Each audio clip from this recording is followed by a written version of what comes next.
Did you need jail? Who? Did you need jail? Oh, yes, sir. Why you say that? God saved my life. I would probably kill myself out here if I didn't go. Wow. I had a policy about myself that I worship material things so much that nothing was going to stop me. Nothing. And that's when God said, all right. And it was signs. It was signs. Now I look back, there's a lot of signs to where it's just like, I'm going to give you this one last sign. Like, this one last one. Because I was in and out of jail, like not there that long, 2 weeks, maybe a month here. And I get out and I be like, oh, I'm going to change my life. You know, get in jail, be like, you know, God, I'm going to change my life. You get out that last week. They tried to count me out. I'ma gon' count me in. Fill up my bank account. Now I got something to spend.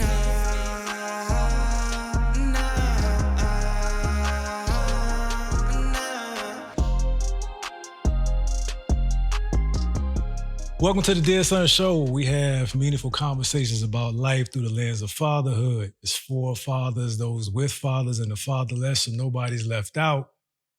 These are the conversations we want our sons to access as they grow through life into manhood, so no topics are off limits. I am back to my old bag of tricks. My co-host is not sitting this one out, but so let me just address this before we get into the episode. About to turn up the content, right? My co-host, I don't even like saying co-host. There are two hosts of the show, me and James Johnson and Jay Black. James Johnson, if you've been following, you get that reference. Sometimes he shows up as an alter ego. But we want to turn up the content, so we're going to get to 2 episodes a week. So you'll have 1 episode of me and a guest, or him and a guest, and then him and I will keep our regular dialogue. So again, nobody's fired, nobody quit. We just doing our thing. But with that, tonight's guest, we got an amazing guest because that's all I do. If you don't know that, go back to the first 15 episodes because that's all I said is I do amazing guests. And tonight is no difference. We got Ladarius Bascom. Welcome to the Dear Son Show. How are you, my brother? I'm doing great, my brother. Thank you. Such a blessing. I really appreciate it. Glad to have you here, man. Glad to have you here. How you doing? I'm doing pretty good, actually. Yeah. You know, a little sore. But I'm good, though. We're going to jump right into it. All right, let's jump right in. Let me, oh, no, he said he a little, so I know why he's sore. That's not why I'm sore. You know. Ain't no push-ups jumping today, man. But I always want to check with the guests right off the bat, man. Make sure they're in a good mental space. And it's not a pressure question, but sometimes we say it in passing. How you doing, man? I'm good, bro. But nah, this is a platform to really dig into how you feeling, man. So I'm going to ask you again, you good? You know, us men, you know, when we say we good, we really not good, right? Yeah. Well, it depends. It depends on what good you say. I'm good. Yeah. I will say I am actually good. I made a good spiritual breakthrough today. Oh, Made a good spiritual breakthrough today. And it was amazing, actually, because it was at that point where you feel, all right, God. What else you want me to do? I'm trying my best, man. I'm tired, you know? Yeah. And then you get that little speck of light. That's all you need, just a little speck. And it's like, all right, I got some more left in me. Let's go. Let's stay there, man, because that ties into the last, it's not even the last recorded episode that was entitled The Impatient. Or, so on the audio, it's The Impatient. On the video, it's called Dear Son, Be Patient with You. And I am on the other side of a breakthrough this week as well, right? Life has been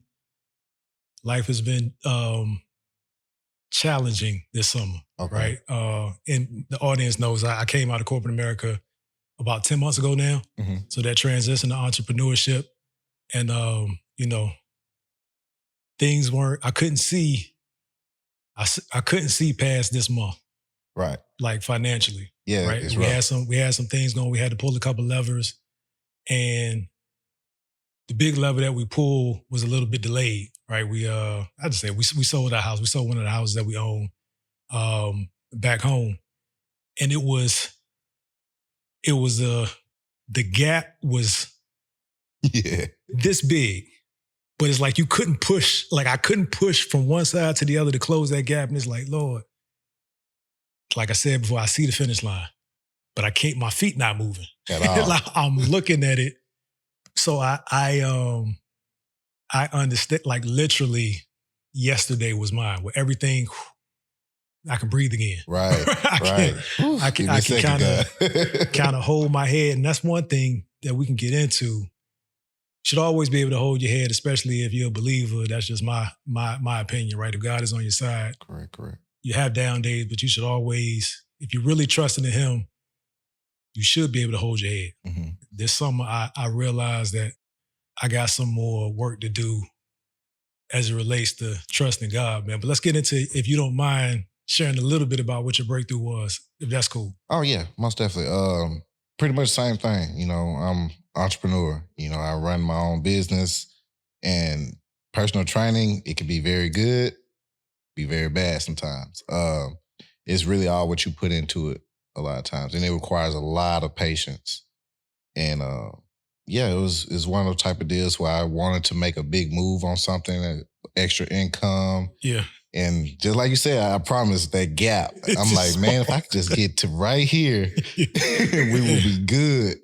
But it's that gap, and that gap feels like it's so big. And it's crazy you say you see the finish line. I felt like I was on a treadmill just looking at it. And I'm like, man, I'm running as fast as I can, but I'm not going nowhere. And it be times where, just being full honest, where it's just like, is this what I'm supposed to be doing? Like, you know, am I wasting my time? You know, and when I say that breakthrough is not to shed a light, just a financial break. It's just like, okay, this one person sends you a text like, hey, I haven't been able to bend over and do this for so long. Thank you. I'm like, oh.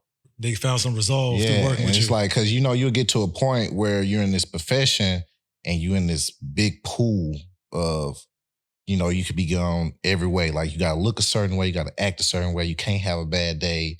You know, you got to be the energy for everybody.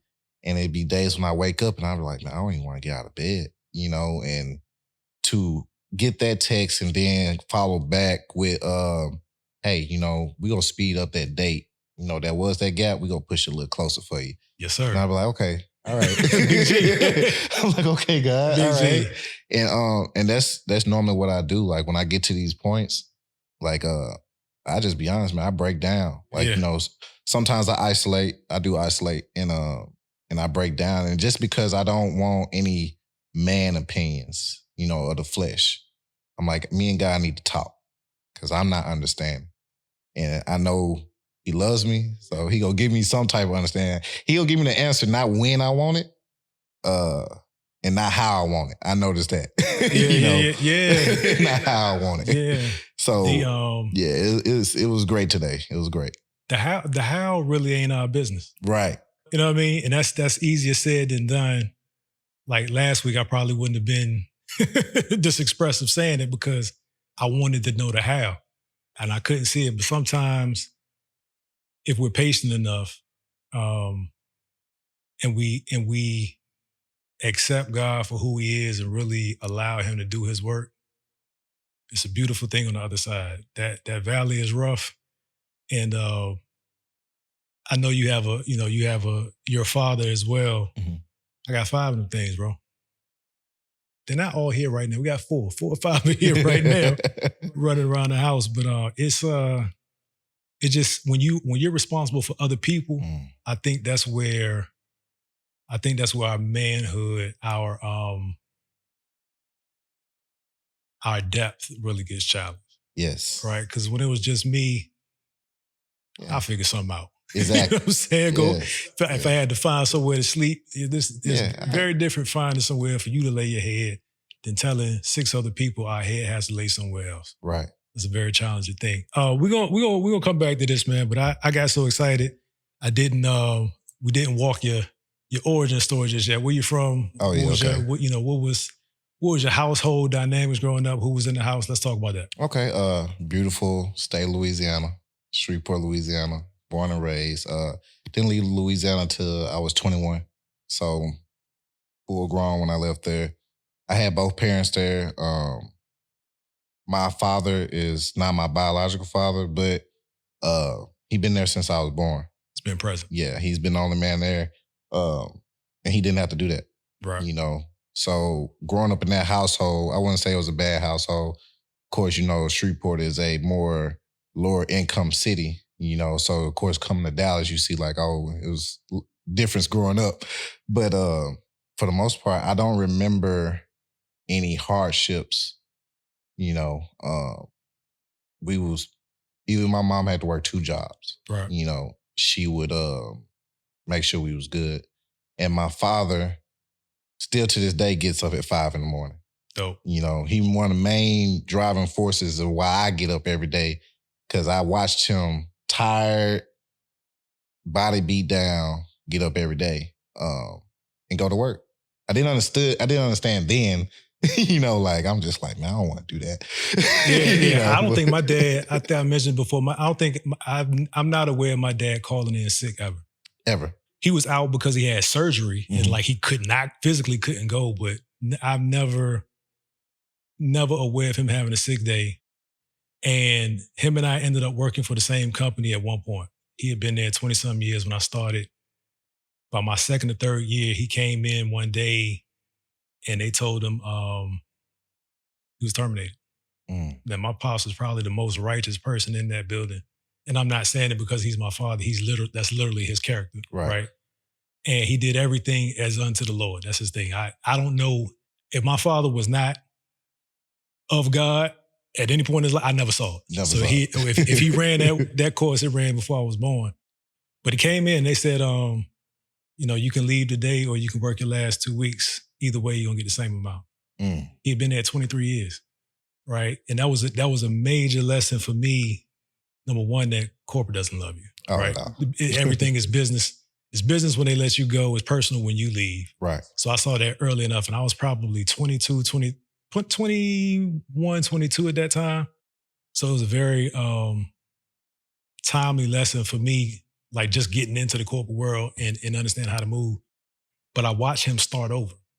At 50-some years old, going back to school, getting trained for another profession, he became an X-ray tech, and he did that to the best of his ability. And just seeing how he bounced back from that taught me a lot about character. And like we didn't have a lot of deep conversations. My dad was in the house. I became a teenager, thought I knew more than he did, right? I didn't like his rules. I wanted to do other things. And, you know, we kind of drifted apart, but nothing like I don't have any real major stories of I left because he did this. Right. But just seeing him kind of at that stage of life with grown kids, my sister's older than me. I got a sister that's 5 years older than me. Watching him get chopped down like that unexpectedly and start over showed me a lot about his character. And that's one major thing that, you know, but whatever conversations we didn't have, what I saw in my dad was enough. What was your relationship like with your pops, man? What did you get from him? Just watching. Yeah, it was pretty much the same. He wasn't a big talker, you know, unless it was discipline. He was very tough. All I got from him was hard work. You know, I watched him work his job and I watched him come home and still cut the yard. You know, something I'm supposed to be doing. I'm about to say, what happened with how old are you? I'm like 15, 16. Okay. You know, we get this house and like we went from shotgun type house. I wouldn't say shotgun, but I mean, you know. Was that like row houses or what was the shotgun? Oh, you walk in. Yeah, you know, you got your back door in the back. That's what they consider, you know. Okay. But it wasn't that bad. It was just an older house. It was my great grandmother's house, and I watched him. You know, I wouldn't say that he did it by himself, but I watched him lead to, all right, we got an apartment. All right, now we got a house. Now I got my own room. Now I'm this and that, you know. And you have brothers and sisters? I have 2 sisters. So at the time, I didn't have my younger sister, but Alexis is around like 19 now. So she was around, I say about 3, maybe 4 when we moved into the house. She was still pretty young. But at the time, I'm a teenager, and like I said, I'm feeling myself. I'm playing football. I'm starting to lift weights. Yeah. And like I said, I feel like I know more than him because I'm out here in the streets. And I feel like, oh man, you just By choice? By choice. By choice. I just want to put that out there. Same. You know, by choice. Influenced by the wrong things. And I watched him put up with that. I seen a very patient man. That's why I was basically getting to with that. I seen a very patient individual because my mom goes from 0 to 1,000 very fast. and my father, man, when I say he's the only, and we had a conversation about that a couple weeks ago. He said, I had to be the calm one in the house. Yeah. Everybody's flying off the hinges. I had to be the calm one. I said, man, how did you, like, I'm coming in and you don't know what I'm going to be on today. You know, mom's stressing about me. And, you know, you got bills, you got work. Like, yeah. How? You know. So he was the calm one, but he was also the disciplinarian? Yeah. That's so my mom beat me one time. And my dad felt so sorry. He was like, nah, I got it. Don't just, because my mom is very patient, but I just crossed the line, right? And it was something that I thought was simple. Quick story, right? My mom, I was probably 5 or 6 years old. I wanted to do something like some chore or something to help out around the house, right? And this is stupid as I'm thinking through it ahead of what I'm about to say. So I do the chore. My mom wants to give me like a couple dollars for it. I'm like, no, I don't want it. I'm trying to be nice. She's like, here, take the $2. I cut the $2 up. Top explodes. Right. Beats me. And my dad was like, hey, I got it. Don't, you chill out. I got it. So that was the one time. But my dad he wasn't going to say things a lot of times. Because he came from that school of, if it was said by an adult, you minded the instruction. Right. And if you didn't, the person that saw you acting crazy would beat you, and then they tell your family, and you go home and get another whipping when you got home. What was the biggest, I guess, rub between you and him when you started feeling yourself? What was it about what was going on that you just man, caused some friction? I'll never forget that night. Yeah, we got a pinpoint. He said that night. Ooh, that was a night. I was a clear black. I was really out there. You know, of course, you know how it is. You get around your friends, they pump your head up. You feeling like you the man around them. Yeah. You know, and I feel like, man, I'm tough. You know what I'm saying? I'm tough. At the time, my parents didn't know what I was doing. You know what I'm saying? The whole committing crimes and stuff like that, they didn't know. But I come in late. You know, I'm still in high school. I come in late. I'm just not caring about any rules. I'm not doing any chores. So like I said, my mom is that 0. She won't say too much or nothing. Yeah, I was like one of those kids at that time. Out there. I feel the whipping right in there. And my mom goes from, my father's the same way. He doesn't say much of anything. He just kind of sits back and oversees. Yeah. So she's going off the hinges. Get out of my house. You feel like you're grown? Get out. I'm not going nowhere. That's what I tell her. I put my chest out. You're extra tough. I was tough. I thought I was tough. I'm not going nowhere. Who hit you first? She did. She hit me first. Of course, I didn't strike back or anything like that. But I just stood there like, I'm tough. Yeah. That don't faze me anymore. And I seen the look, and I'll never forget that look that he had. Like, okay. He said, I think you might need to leave right now. I said, I think you need to back up off me. And at that point, I realized the difference between a boy and a man. Yeah. you weren't the man. You were the man. And this is your household. Yeah. And we talked about it, you know, years and stuff like that. And he just like, it's at a time where you have to respect my house. Like, we let you like do all what you could do, you know what I'm saying? But we didn't want you to corrupt your sister. There's nothing else we could do for you at this point, you know. That's the thing. We had to let you see what it's really like out there, you know. And of course I did. So you actually left? I actually left. 16? Yeah, I actually left. I went to my aunt's at a time. My aunt was a little bit more, her and my uncle were a little bit more, I wouldn't say understanding, but they knew what was going on with me. Gotcha. And it really wasn't too much to stop me because I didn't come from bad teachings. You know, my mom did never, She still to this day, I think maybe drink a wine cooler. Yeah.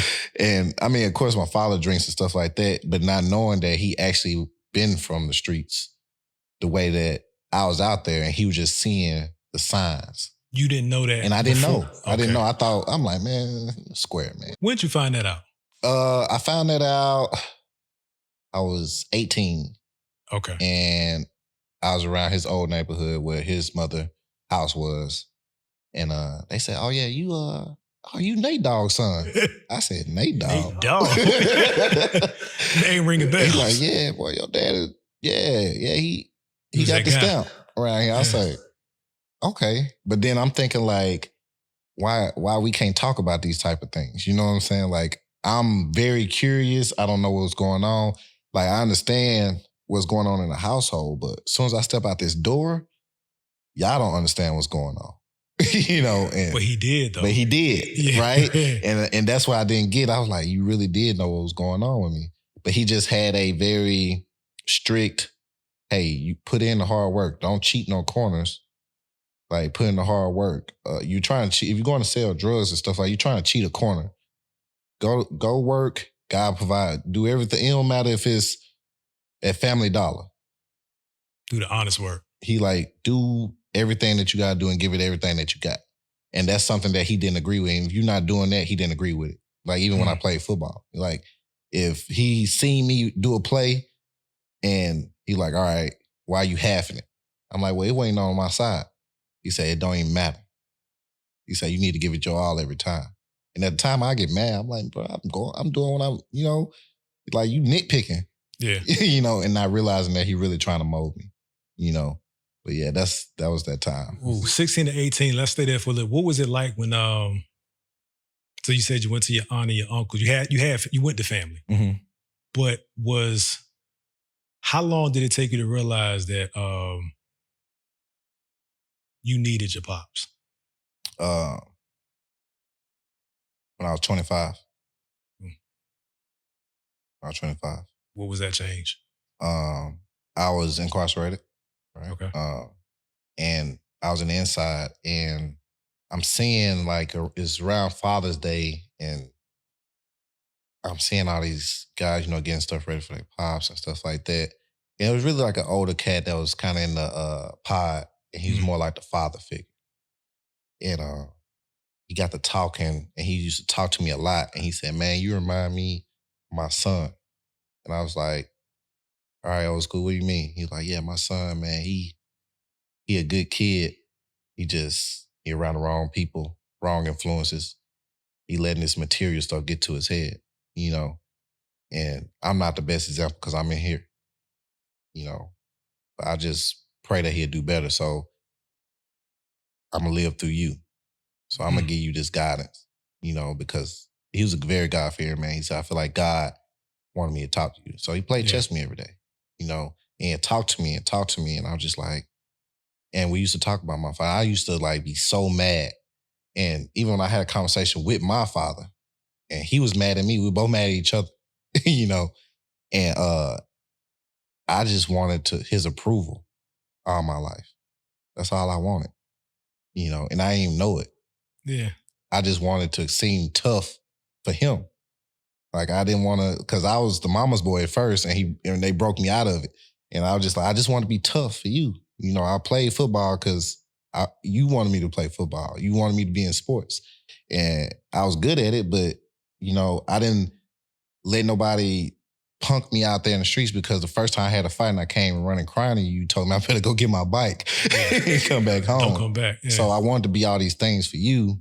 And this whole time, like, I'm trying to fight you, but not knowing that I really need you. You know what I'm saying? That's interesting that the need for approval, that's a consistent theme of a lot of guys that have been on the platform. What did it look like, or what did it not look like that you equated that there was, like, that you didn't have his approval? Were there did he act a certain way towards you? Did he say certain things? Did he not acknowledge things? Like, how in your mind did you come to the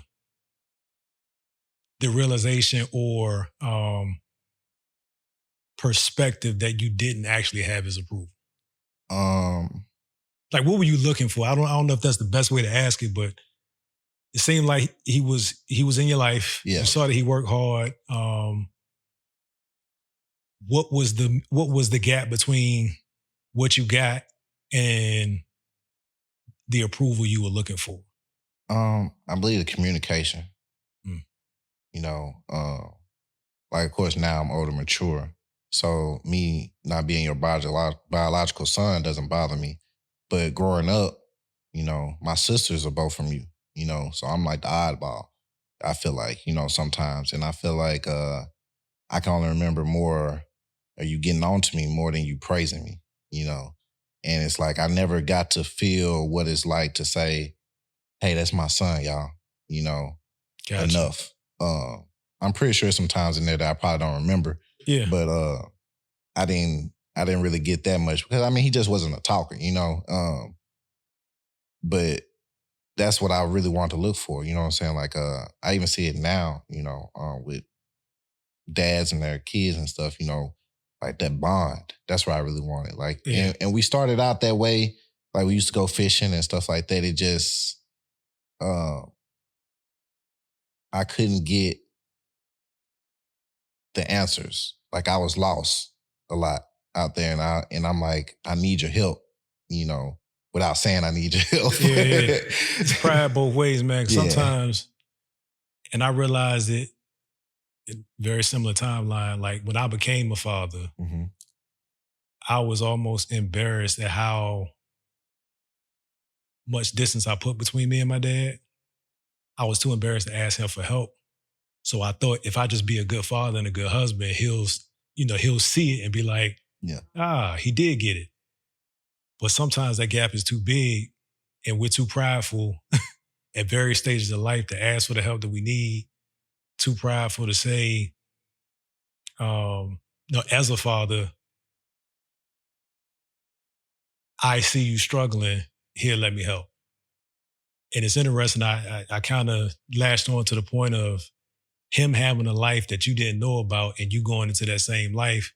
And now at some point, y'all like celebrate stories of, I would imagine like I did this dumb thing back then. Oh, I Right. did this dumb thing back then. Same thing with me and my pops was like, because I only saw him as a church guy, that wasn't me per se. Mm-hmm. So if I did anything that wasn't in line with what I was taught that God expected or the religion expected, I didn't think I could actually have a conversation with him because I'm like, man, he'll never understand this because I only knew him as the Christian, like the spiritual leader. And I was like, you know, we talking one day. He's like, yeah, I got locked up one time. He didn't do a bid, but he went to jail. And I'm like, what?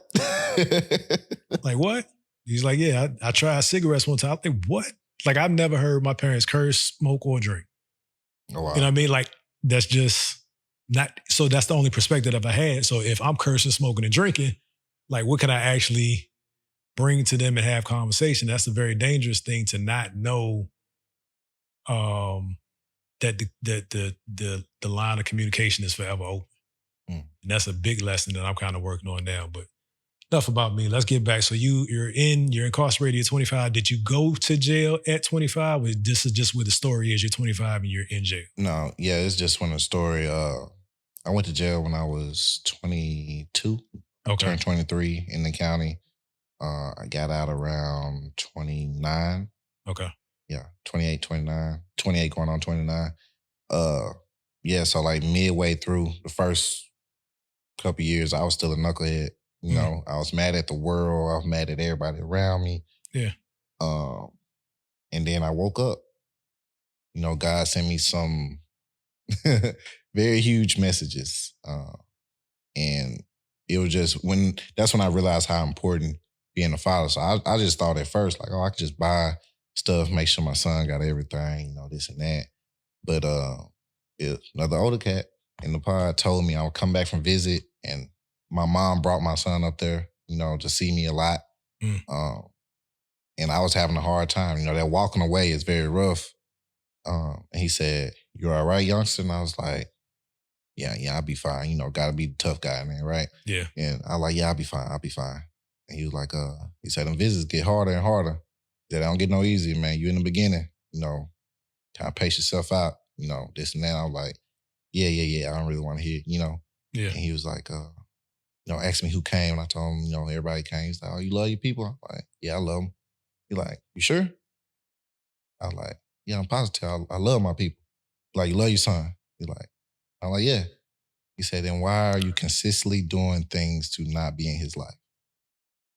And a weight dropped on me at that point. I was just like, wow. He said, you can't say you love somebody if you won't even be there for them. I was like, well, I'm in here. He said, yeah, you put yourself in here. Like, you're right. From that point, I devoted everything I could to getting closer to God and making myself a better man for my son when I came home. I couldn't change the fact that I was in there. How old was he when you went in? He was like 3, 4. Wow. Yeah. Wow. I missed a lot of his growing up. So like 3 to 9, 3 to 10, something like that? Ooh. I missed all of that, basically. And man, that weight, even getting out is rough by itself. Because you walking on eggshells at that point, because you just like, man, I don't know if he resents me. Right. I don't know if he's just mad because I went there. I don't know what he's been through. Now I'm trying to get to know him all over again. Like, the visits ain't enough, So it's like he don't really know me. And it's just like so many things that run through my head. I'm just like, man, like, I didn't even know what to do, honestly. What was your relationship like with his mom? We don't have a bad relationship. Okay. I would say that much. We both agree we can communicate a little bit better. But she know I'm very like I owe her everything. She don't know it. I mean, she probably watched it. She probably know it now. Make that a clip. Clip that up. I owe her everything. And the reason I say that is because you did this by yourself without me for a long time. And it doesn't sound like she tried to turn him on you or anything like that. Anytime I want to see him, she is all for it. Yeah, she's very supportive of our relationship. She never put a court system or anything like that in place. And I have friends that go through this type of stuff. And I'm like, man, they like, you living a blessing right now. It's ugly, man. I'm more acutely aware. Like I had some friends that went through some things, but on this platform talking to so many men and hearing them stories, man, it is wicked. Yeah. It can get wicked in them family court streets. Did you need jail? Who? Did you need jail? Oh, yes, sir. Why you say that? God saved my life. I would probably kill myself out here if I didn't go. Wow. I had a policy about myself that I worship material things so much that nothing was going to stop me. Nothing. And that's when God said, all right. And it was signs. It was signs. Now I look back, there's a lot of signs to where it's just like, I'm going to give you this one last sign. Like this one last one. Because I was in and out jail, like not there that long, 2 weeks, maybe a month here. And I get out and I be like, oh, I'm going to change my life. Get in jail, be like, God, I'm going to change my life. You get out the last week, until you back into a certain circumstances where you have to trust God. That's the thing. Like we ask for help, but you have to trust God. And yeah, I wasn't trusting God because every time I asked him for this and that, and he'd be like, all right, well, I'm going to test you again. I'm going to put you in this situation. Money's tight. Do not go back to what you used to do. And I go back every time. What was different the last time that you got out? Because I haven't spent any time in jail. I'm not going to front like I understand what that's like. But I've heard that for some, jail makes them better criminals or makes you smarter because you get so much information from people that have done other things. And depending on how you process, I shouldn't say definitively that's what happens. But for some, it's like, oh, I got all of this street knowledge. Now I can go back here and really operate like at a different level. I guess not realizing that so much happens while you're in there. Right. But yeah, what was different when you got out? Seeing how someone can treat you as less than a human being. Prison is modern day slavery. There. It's modern day slavery. And I don't even think the documentaries that they do even shed any light, do justice of what really goes on in there.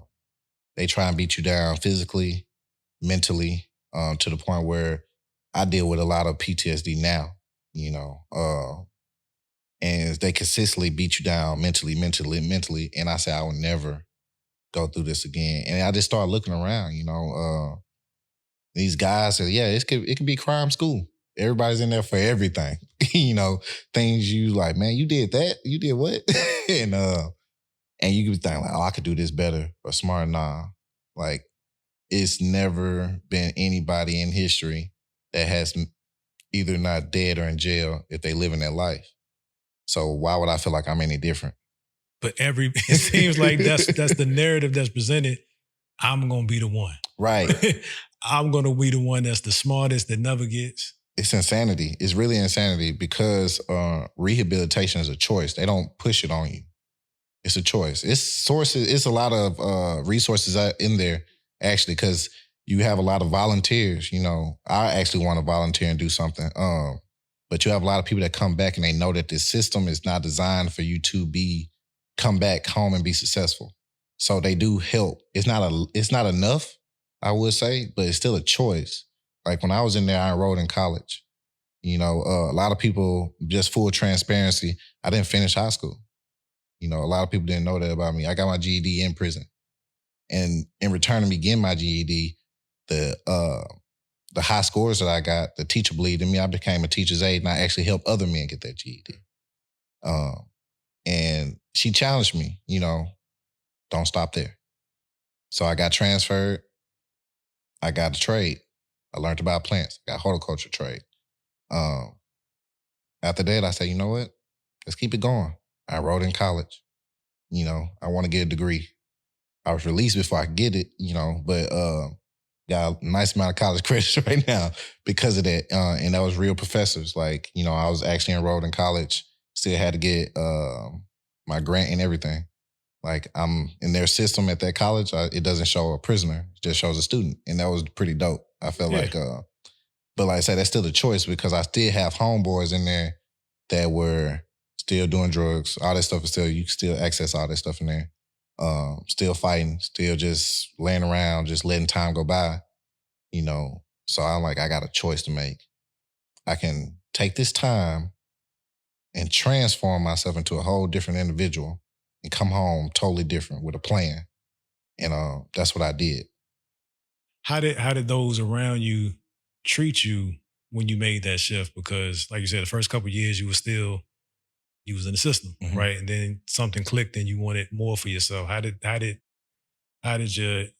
folks that knew you before that shift treat you when they saw you making that change?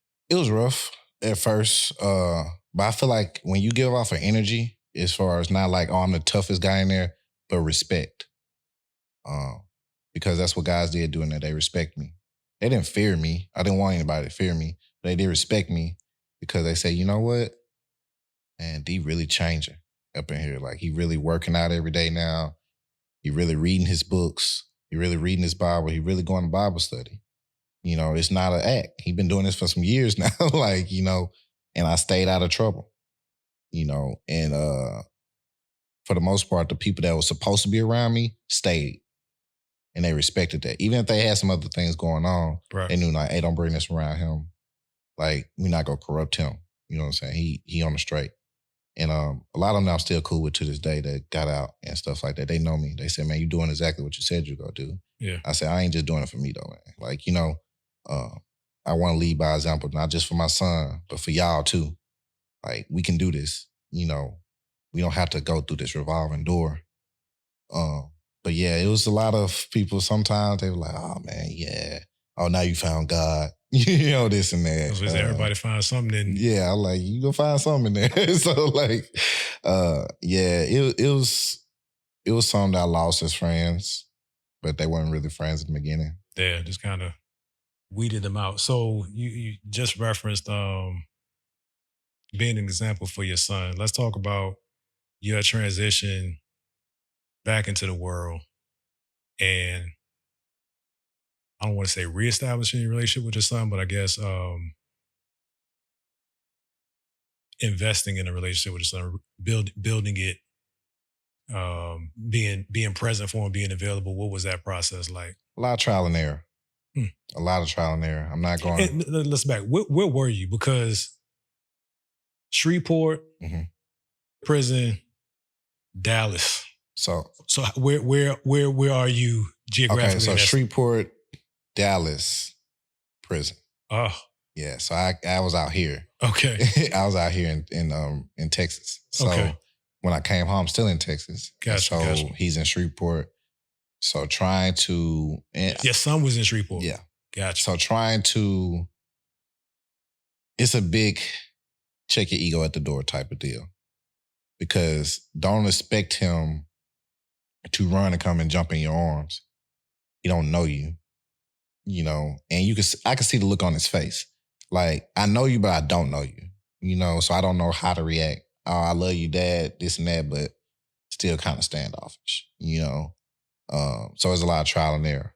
It was a lot of, I just need to just buy him stuff, shower him with stuff. Big mistake. To the point where I found out what's the most important thing. Just being present.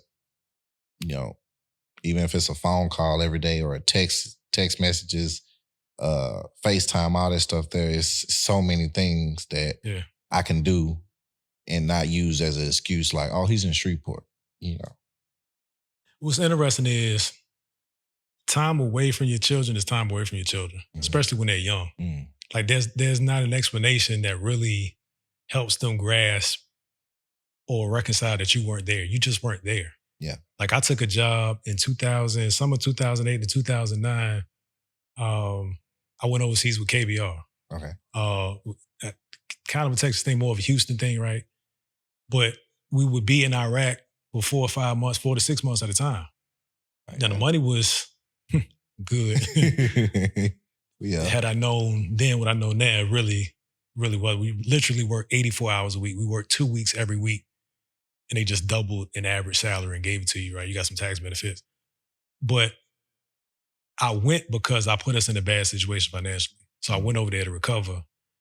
And that was the start of my spiral of, well, as long as I provide everything else will work, everything else is figure outable. You're right. And I don't even think I was that intelligent or that mature to say figure outable. It was just everything else wasn't my problem. Right. And I had a full family, 3 kids at a time. My son, I left a week before he turned 1.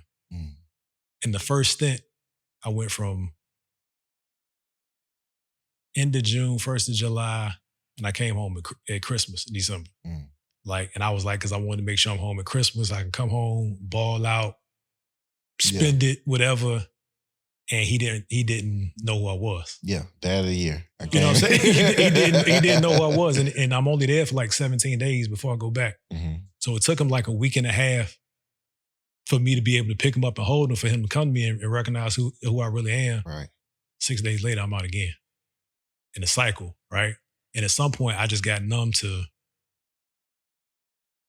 like, when you're in a war zone, and not that I was going out into the battlefield, but we were, it was still kind of active. It was 2008. Yeah, all over there. still kind of bunker calls and all that, but you have to I chose to tune everything out that wasn't happening on that base. Because if you worry about it, if I worried about it, I'd have drove myself crazy. And I'd have just went home. But that gave me muscle memory to tune everything out, including my family. Not in the sense of I don't have a family, but over there, I can't do anything about anything that's happening other than send money and pray. So if my son fell or my daughters fell, like I can't do anything about it. If somebody broke into, I can't do anything about it. All I can worry about is what's going on right here, or else I need to go home.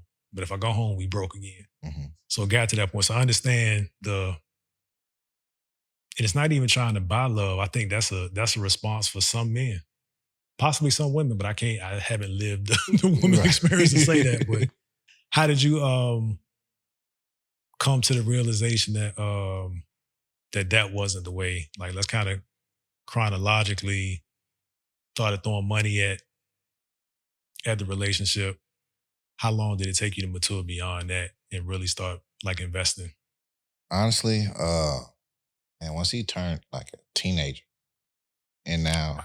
yeah, and now, That's right, because you're talking 3 to 10. yeah, Oof. and now, so now we having these talks.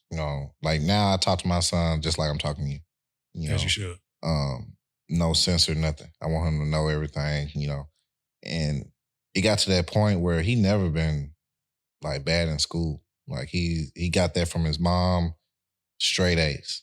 We never had to worry. Then we just seen it was after COVID, so of course we was getting these excuses and stuff like that. And again, he's in Shreveport, so it's like if he don't want to hear my mouth, he just won't answer the phone.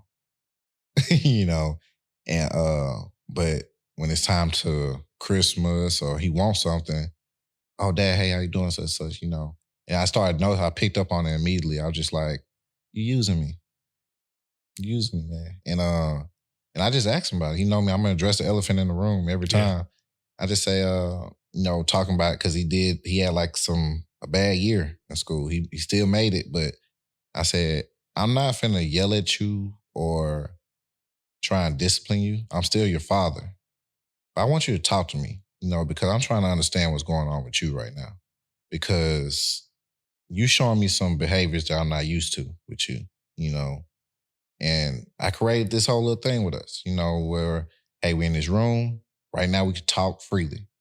I say, when I step outside this room, though, I'm still your parent. But I'm not finna to criticize you or attack you for anything that you say in this room. You're safe. And in this room, he admitted that, yeah, I know that you try and buy me stuff off of grief. I guess you could say grief. And I use it. And of course, we're in this room, so I can't react. I'm just like, okay, all right. Thank you. Now I need a different approach. So instead of showing How did you respond to him though? Basically just thanking him. I really ain't have a lot of words. I was still lost in words. Okay. But I told him thank you because you're telling me the truth, and I know you're telling me the truth. And from that point on, I knew like, okay, I'm gonna show you a different dad. Not a dad that just answers and send cash out or buys this off Amazon or does this or just takes you to whatever theme park or whatever. I'm gonna show you a dad that really cares about what you're doing. Hey, son, hey, time to get up, eat breakfast, make sure you wash your face, brush your teeth first. All these things, you need to know these things because it's gonna be a point in time where you're gonna be doing these things without me. I'm here every second of the day with you. This is what I do. I train people. This is what my job is about. And I slowly started to see him open up. So that's when I knew, hey, this is the right thing that I'm doing. Let's just not buy a relationship. Let's actually create one. And then the more and more that I'm just here, I'm just talking to him, and I'm not just punishing him about something or getting on to him about something. We just have regular talks, Yeah. And now we talk on the phone none less than 30 minutes. So that's huge because you say he's 16 and 14? Yeah, he's 14 right now. And then, a teenager, man. Yeah, and I'm listening to the story like, wow, because my son is 16 now, and I was somewhat paralyzed in how to deal with him because I wanted to be everything to him that I wanted my dad to be to me, which was not parenting. Right. You know what I'm saying? Just be cool. Let me do what I want to do.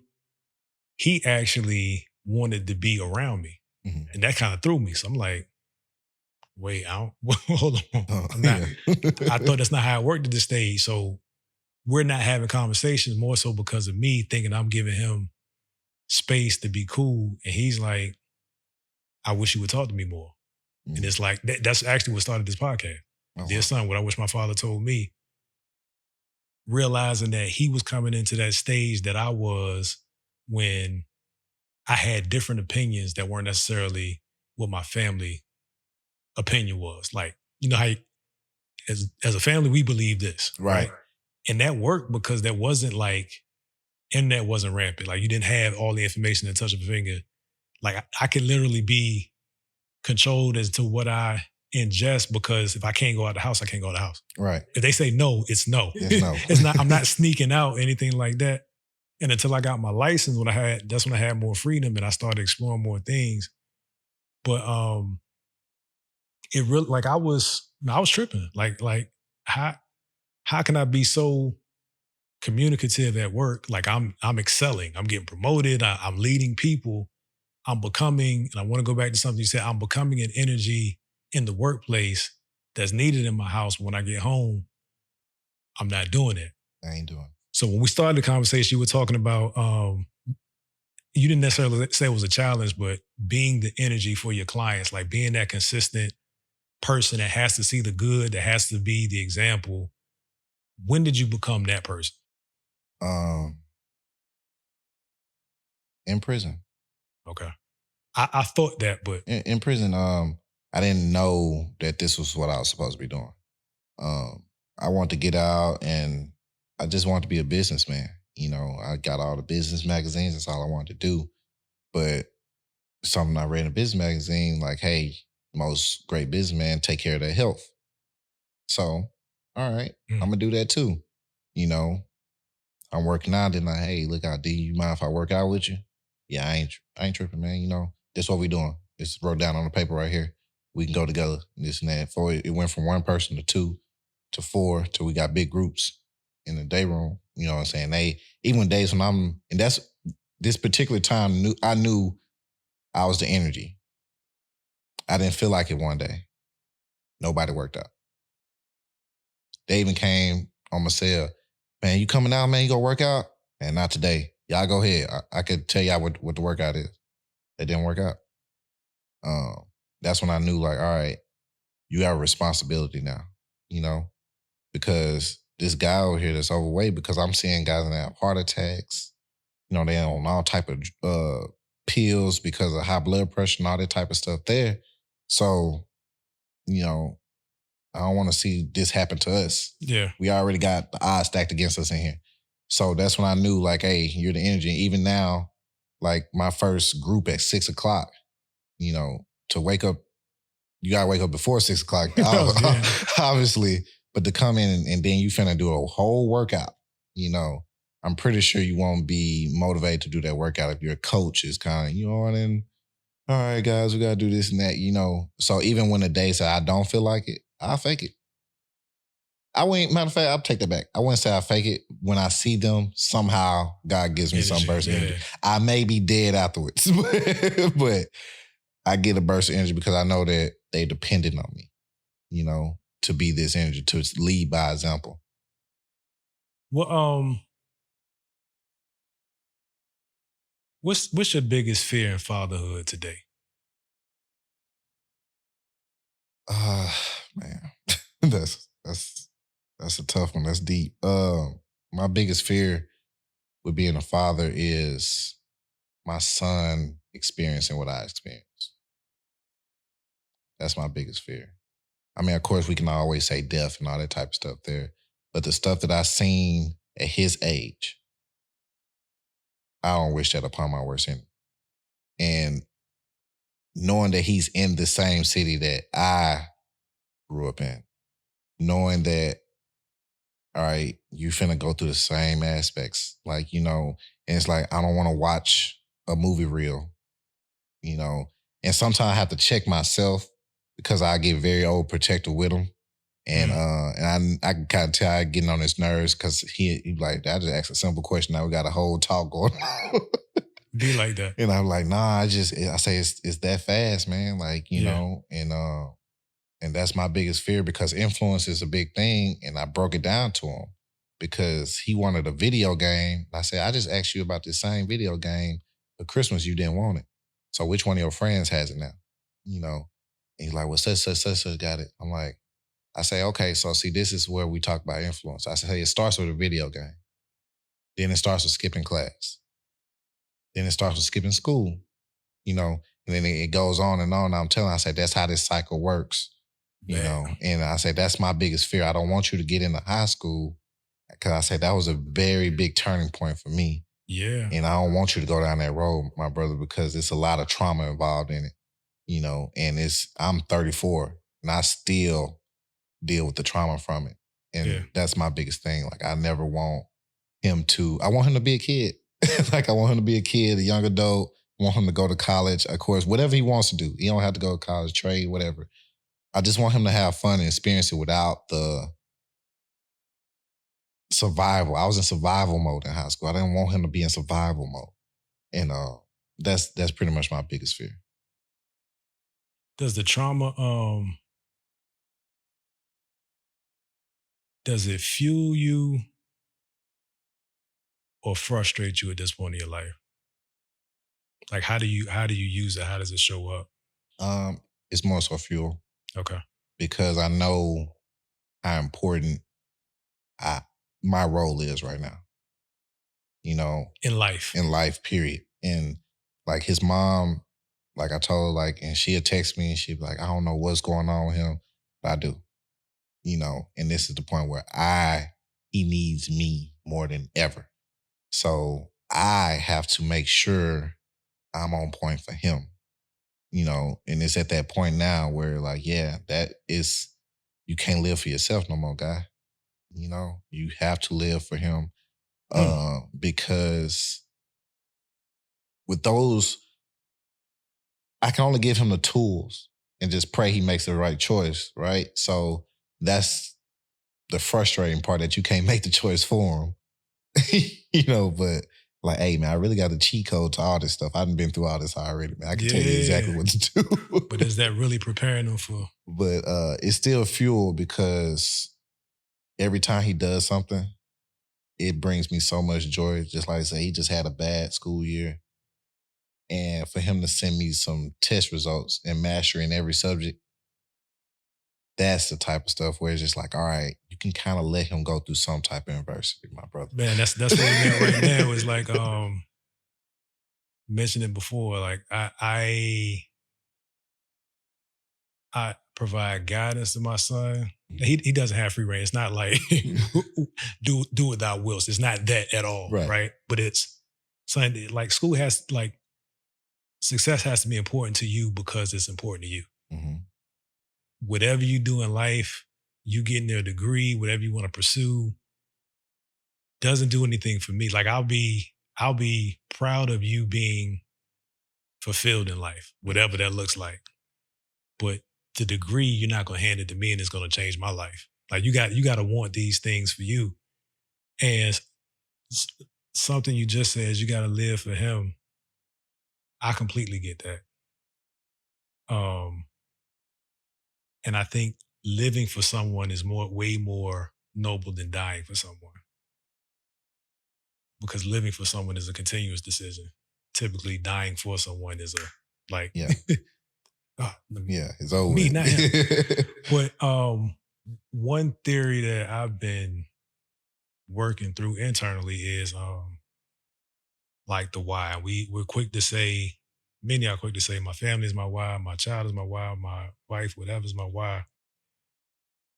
The danger with you not being your biggest why is that if anything happens to the other person that's your why, then what happens to the why, right? So if you're your biggest why, and just thinking through what you said about fitness and wanting to avoid and be healthy, avoid diseases and certain conditions and being healthy, I think that's the biggest evidence of being your biggest why, right? Because if you're only 70% and you give your family 100% of that, you're still cheating. Because if you're not 100%, like that's what they deserve. Right. So giving 100% of who you are to somebody else as your why, I think that sounds really cool. But if you don't make yourself important enough to be whole or to be that 100%, what are you actually giving them? So what are some things that you do for you when the trauma hits, when the PTSD hits? Like what are your responses, the triggers? How do you take care of you? Of course, fitness has always been my outlet. Praying to God.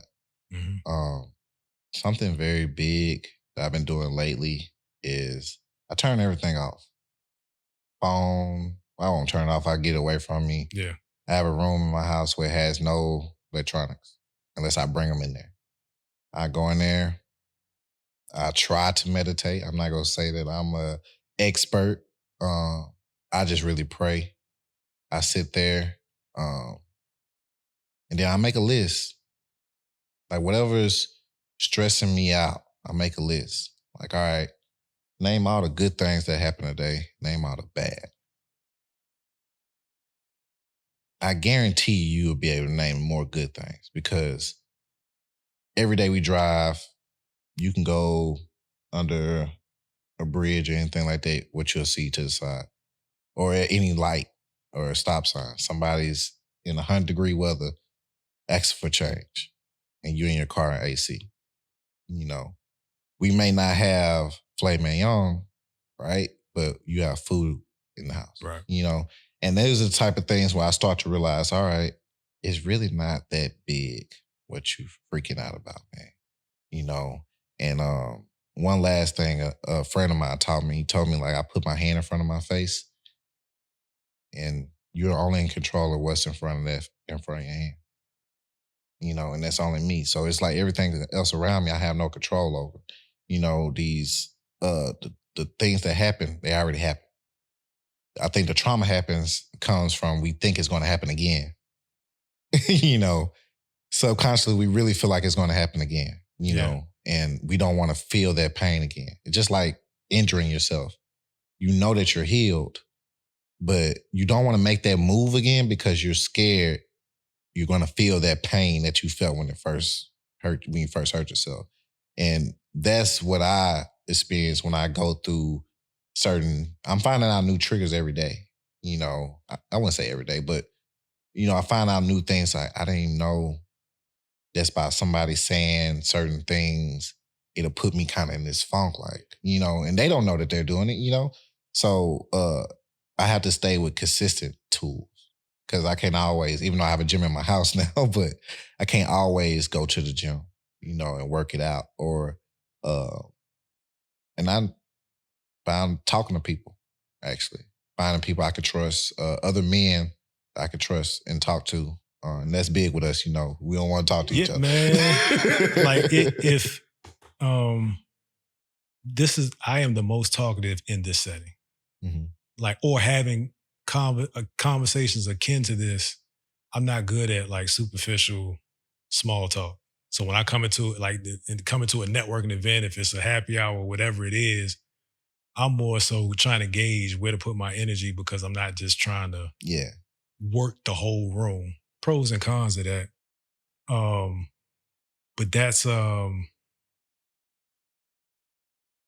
think you got some a good structure of like what I'm getting through this whole conversation, like you stay aware. And I don't know if that's been your whole life, but to be aware of coming back into your son's life, you got to realize that you have to earn this respect instead of just because my seed got you here, mm-hmm. you owe me something. And to a degree, I think, you know, there is something to honor your mother and your father, but if you've been away, you've been away. Right. So you got to work your way back into that. And when he's telling you these things, you're taking a pause, even if you don't have a whole lot of conversation right there, to really internalize it and be better about things. Mm-hmm. What would you say is the biggest misconception about felons that return to society? They were dumb. Honestly, I can't even count on my hand how many times I had a conversation with someone. They said, "I did not expect you to know all that." I'm like, "Why?" Well, I mean, because they knew that about you first. Right. You know, and it's usually like, especially coming home, you know, they put you through all these classes that you have to pay for and go to and all that type of stuff like that. So I talk to a lot of people, you know, and yes, people there that need a lot of these things. They're just like, we kind of just wasting your time. I said, I wouldn't say that. I said, I learn something from y'all every time, you know, whether I'm being vocal about it or not, but I take something with me as a tool every time. I said, I don't feel like I know everything. My cup is never full.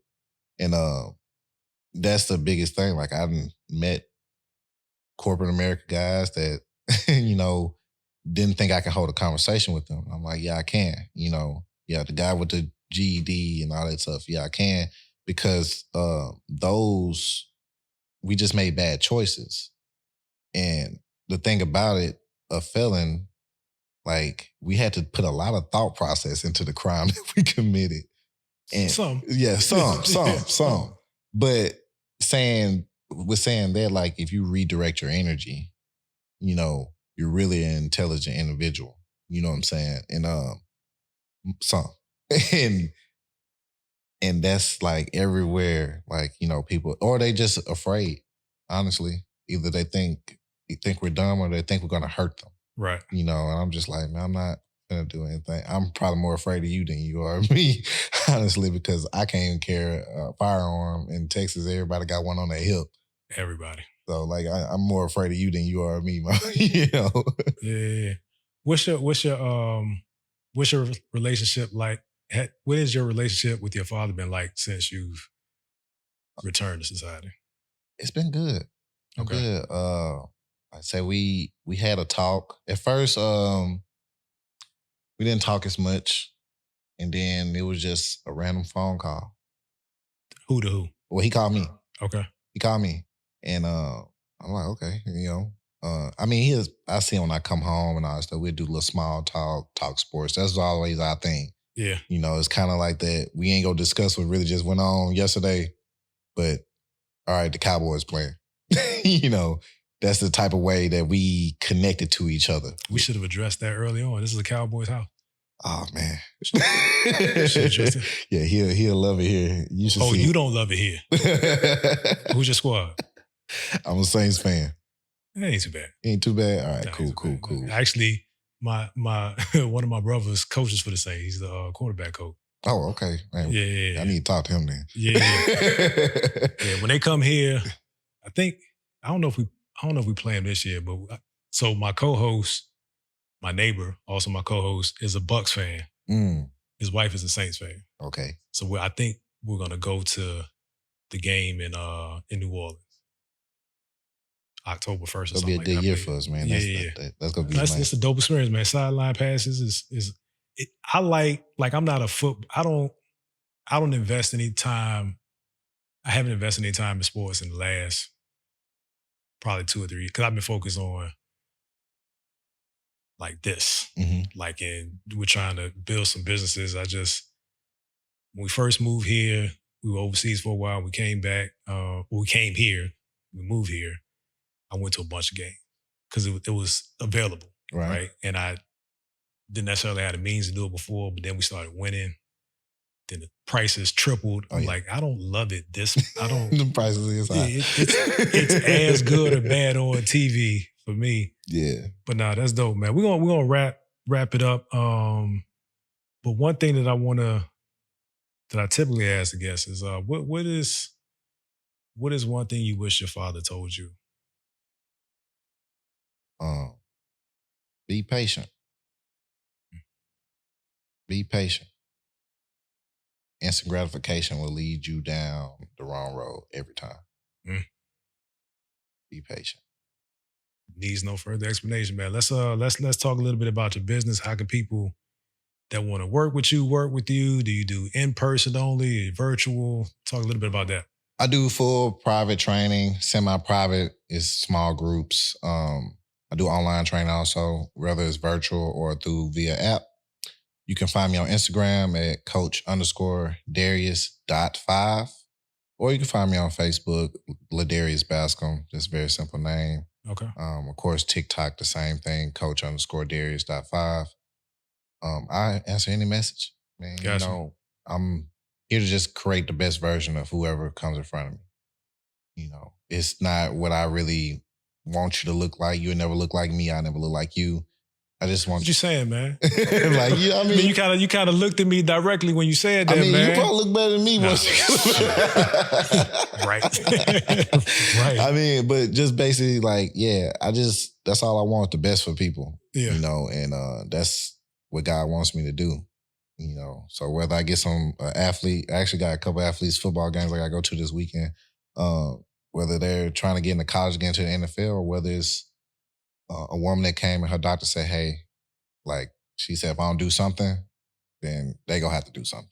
Yeah, You know, man. I help them all. Yeah. I need to get back at it, man. I had I was pushing 300 at one point, and I went crazy in like 2018, 2019. 2018, I found out I was pre-diabetic, like cut a whole bunch of stuff, like changed my lifestyle. Started working out, and like that was a lifestyle. Then what was COVID? COVID, we moved here, 2021. Like I've always had back problems, right? What they say, not self-medicate, but self-diagnosed. Right? I'm thinking it's this, I'm thinking it's that. Back with go out, I'd be down for a couple of days, pop back up. It was a thing. 2020, it started getting bad. Like 2021, my daughter graduated. I couldn't even, like, walking was a chore. Like I wake up in the morning, be crying, me and God, like, Lord, please let me stand up and go to the bathroom. Started going to a chiropractor so I could get worked out, a stretch, and then I can walk that day. The next day I'd be back to it, Right. back to the same level of pain. We drive from here to Virginia. Virginia's home, to go see family, kind of spend the summer there. That drive, I don't know if it just exacerbated what was going on. I got to Virginia. I'm sitting in my parents' room crying to my dad, like, can you pray? Because God ain't really working. He ain't rocking. Like this, I want to cut it off. I want my leg gone right now. Like I had a herniated disc that was pushing on a nerve that was the whole right side. If I stood up, like I had to make decisions like, am I going to the bathroom today? Because if I stand up, I got about 30 seconds before I'm expired. I didn't want to eat. I can only lay on my stomach. It was bad. Ended up having emergency surgery in Virginia. Come back, 6 weeks of recovery, literally to the day where I could start working out, I got COVID, me and my son. Then it was just like, from then, I've literally been terrified to do anything strange, but I know I got to do something because even though the weight isn't coming back, I don't, my strength level is crazy. Yeah, movement is life. Yeah, you know? True.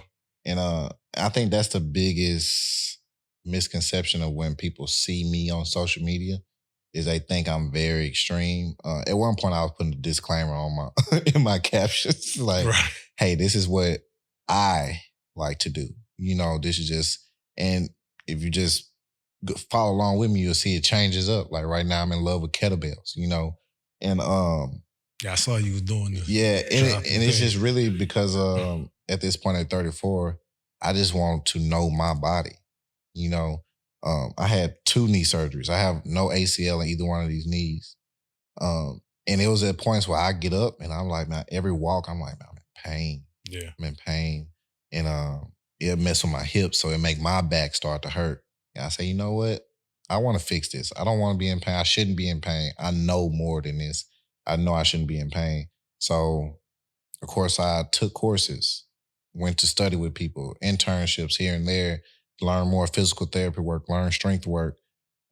So people like you are the reason why I do what I do. You know, I know being a trainer is so-called supposed to be cool and stuff like that, but these stories are why a lot of us do this. Right. Because I find the best method to make you want to do this every day. If I told you to go do a HIIT workout in a hot sauna type gym, you're probably not go. If I say I need you here 3 times a week, well, it depends. It depends. Yeah, the wild thing is that's what I would only do HIIT stuff like I hate cardio, but I do sprints. Right. 30, 45 on, 30 rest, 35, and I do it for 15, 20 minutes in a hot garage. Like I was on it. Like I don't really, there ain't really no evidence right now. That's my story. I was sticking to it. Right. All right. I was I would meal prep.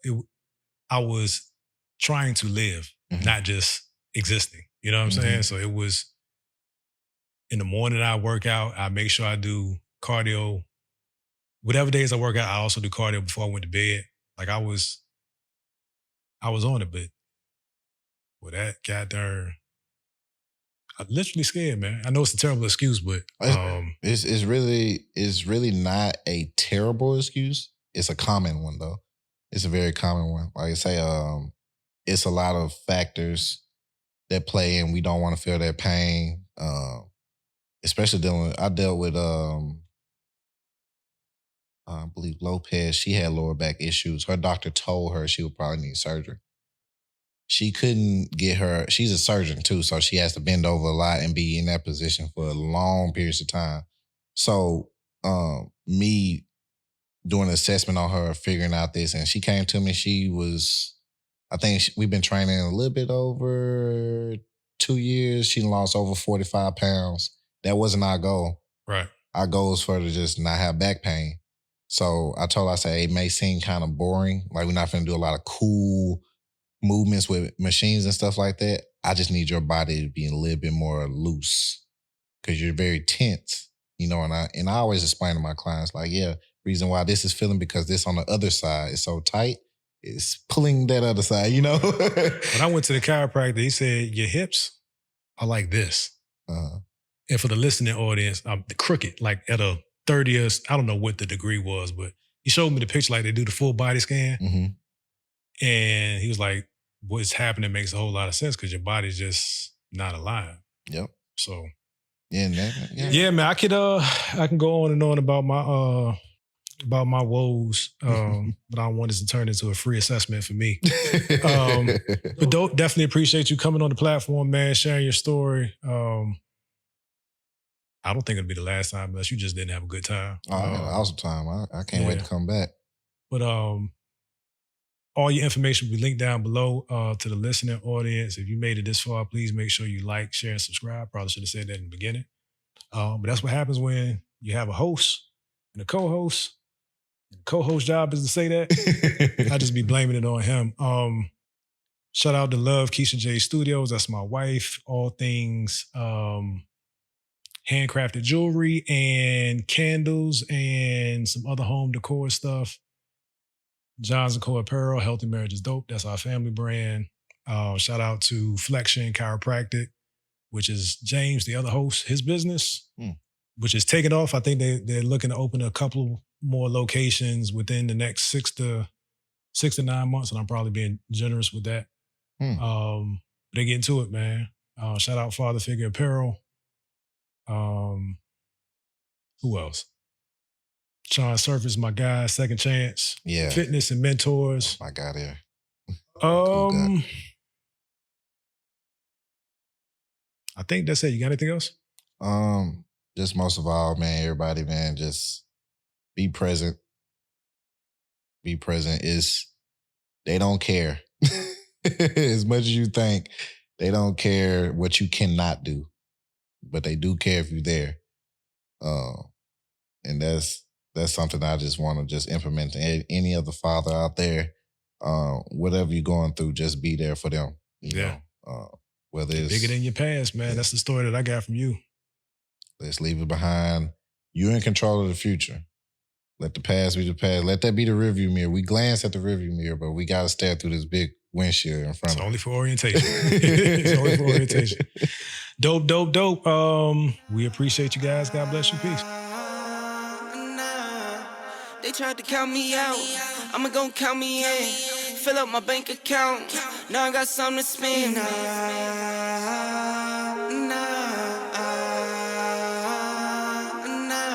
1, 2, 3, 4, 5, 6, 7, 8. I just pull it out and count for nothing when I'm feeling great. Give my baby little more just to spend it, and I'm always on go. I don't hesitate. Used to always know I make it,